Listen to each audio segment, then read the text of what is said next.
why don't more doctors practice preventive cardiology? Available time is a reason frequently cited by physicians, but if you probe a little deeper, yes, they complain about not having enough time to give their patients dietary advice, but the number one reason given was their perception that patients fear being deprived of all the junk they're eating. Can you imagine a doctor saying, "Yeah, I'd like to tell my patients to stop smoking, but I know how much they love it"? Changes in diet to reduce cholesterol levels are often assumed to result in reductions in quality of life. Do we get to live longer, or is it just going to feel longer?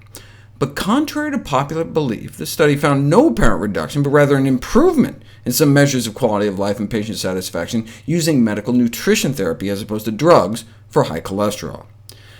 Whereas people taking cholesterol-lowering drugs don't feel any different, this study found that those using dietary changes reported significantly better health and satisfaction and better life in general, more positive feelings and fewer negative. In the Family Heart Study, for example, those placed on a cholesterol-lowering diet showed significantly greater improvements in depression, as well as a reduction in aggressive hostility.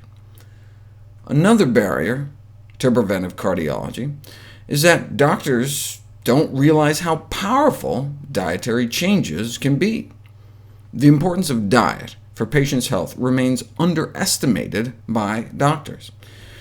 Even the new drug-centered cholesterol guidelines emphasize that lifestyle modification should be the foundation for the reduction for atherosclerotic cardiovascular disease risk, yet more than half of physicians may skip over lifestyle change completely, jump straight to their prescription pad, doubting that cholesterol goals can be reached with lifestyle changes alone.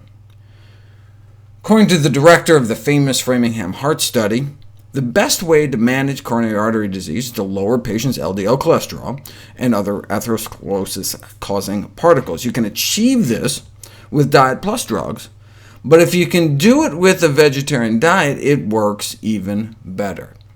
In the Framingham Heart Study, those running in the Boston Marathon achieved the goal of getting their total to good cholesterol ratio under 4, but the vegetarians did even better.